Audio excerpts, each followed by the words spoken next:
Well, there was a time when Presbyterianism was actually one of the dominant denominations in our country. During the time of the American Revolution, there's one estimate that puts the number of Presbyterians in our country at one quarter. 25%, perhaps 25% of the population was Presbyterian at the time of the American Revolution. In fact, the influence of Presbyterianism was so strong at this point that British loyalists would sometimes call the American Revolution the Presbyterian Rebellion. Now, if you think about the history of our country and you think about that statistic and you compare that to where it is today, you'll immediately notice that there is a significant difference. Today, I would think scarcely even 1% of the population is Presbyterian. We've seen a rise over the last couple of centuries in our country of other denominations like Baptists, other kind of theological movements like the Charismatic movement that have really led to a great decline in Presbyterian affiliation.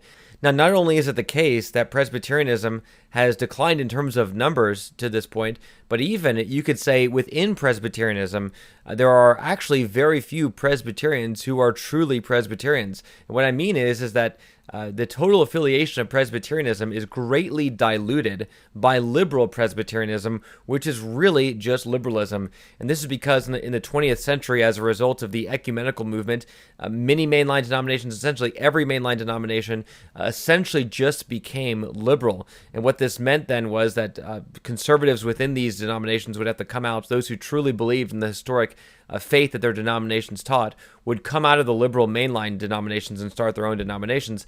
And the result of this was that you had those who really believe in Presbyterianism, for instance, are in these small denominations that are separated from the mainline denomination, which has abandoned Presbyterianism. And so if you put all these things together, what you're left with is that in today's culture, in today's world, in the United States, there are very few people who actually know what Presbyterianism is. And the reason this is significant is because there are many who are thinking about their own churches or thinking about choosing churches, and they're perhaps in, say, a modern church, and they're noticing that there's been compromise with the world on this or that point, and they're thinking, where can I go?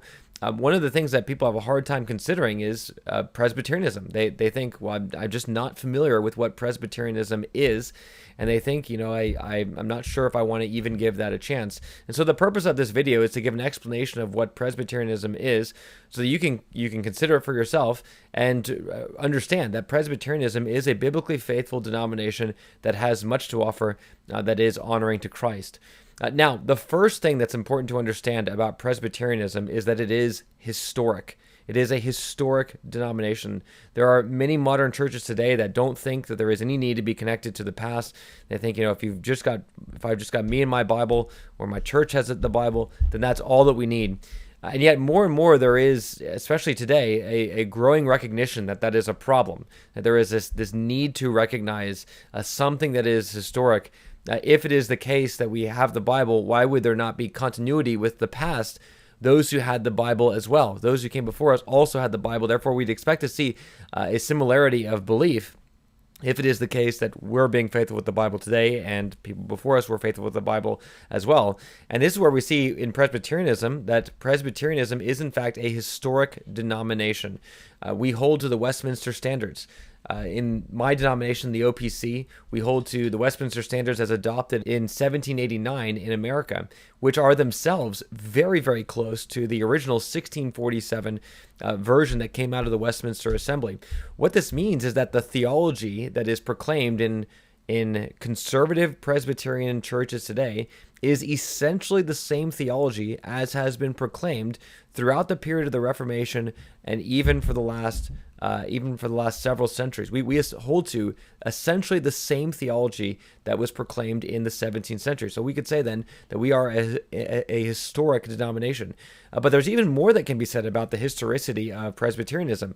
One of the things that happened during the time of the Reformation is that there was a claim that the Reformation was actually the church with the greatest continuity with the early church.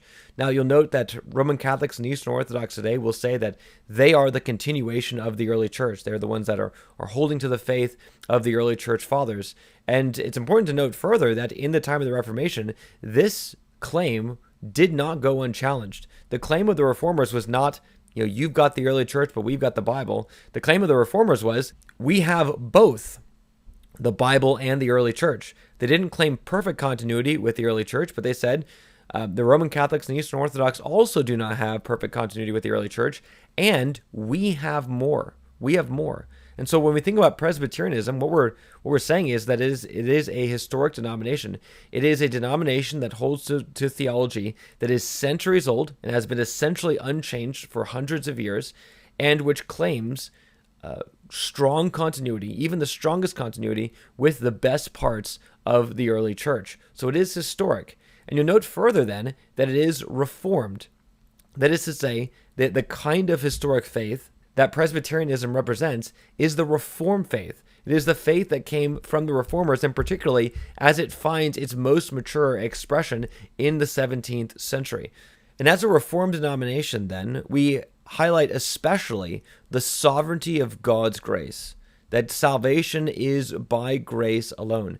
Now, of course, there will be many Protestant denominations that will also make this same claim, and yet the thing that's a little bit unique about the Presbyterian claim to this focus on the grace of God is that we apply it very robustly in ways that are often lost today. So we would say a sinner can only be saved by grace. It has to be unmerited favor that comes from God through an atonement that is provided, wherein the Son of God must die for the sins of his people. But then also we would say that even in the application of this grace to a sinner's life, it can only come by the grace of God. That is to say, the grace of God is received by faith, but even that faith must be a gift from God because of man's sin. Man is so sinful that he will never choose God unless God first chooses him. And therefore we could say that there is nothing that we have that we did not receive. It has all been given to us by the grace of God. So the Reformed faith is a faith that highlights the sovereign grace of God in consistency with the historic proclamation of the Reformers, and even, we would say, of the church in every age. Now, another thing that's characteristic of Presbyterianism is a very robust application of the principles of sola Scriptura. Now, again, this would be a thing that would be common with all Protestants, but it is in fact robust in some unique ways with Presbyterianism and other Reformed denominations that hold to historic Reformed confessions. And just one example of this can be found in the principles of worship. What is it that undergirds our theology of worship? Now, the Reformers historically taught that when it comes to worship, we ought to do only those things which God has commanded. Now, this is actually quite different from a number of Protestants kind of conceived more broadly, where there are different kinds of worship trends. There are fads that we go in and out of, and this leads to great changes in worship in each generation, and differences in style, those sorts of things that can come again in and out of popularity. But if you go to a historic Reformed Presbyterian denomination or a church, what you'll find is that the worship will very often be traditional. And the reason for that is because we believe that the Bible is what teaches us how we are to worship God, and the Bible never changes. And therefore, fundamentally, we would say the worship of the church is not going to change. Now, there could be very small differences here and there, but they are small. We would say that the Bible is the thing that governs our understanding of worship. So this is us applying the doctrine of sola Scriptura very robustly to the principle, to the question of worship. If there is a new worship style that is being introduced, a new kind of element in worship, then we would ask the question, where is that found in the Bible? If there is no answer that can be given to that question, we would say, well, then it ought not to be done. Because the worship service is not about pleasing men, it is about pleasing God. And He has told us in His Word what things in worship are pleasing to Him. And therefore, in Presbyterian circles, we are committed to doing those particular things.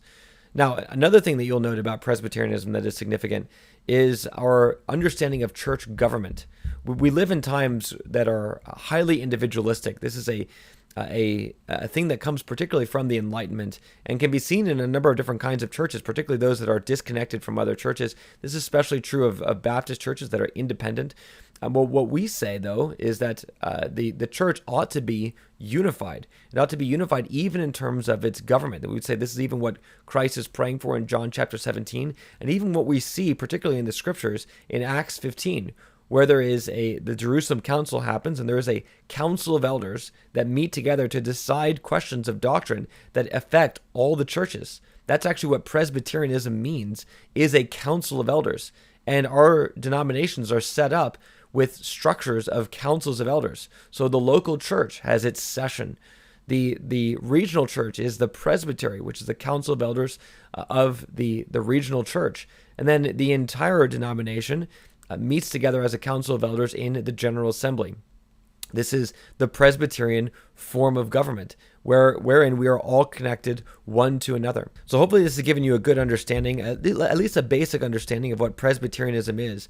And my encouragement to you would be is that if you're a part of a church where there is significant problems, if you get the sense that your church is not being faithful to the Scriptures, and that there is a need to look somewhere else in light of this to be faithful to Christ, my encouragement to you would be to consider Presbyterianism. Consider this historic Reformed faith that robustly applies the doctrines of sola Scriptura, that seeks to worship God in a way that's pleasing to Him as He is revealed in the Word, a denomination where there is a connectivity between our churches, that we would be one even as God is one in heaven. Now, I'll just say my denomination is the OPC.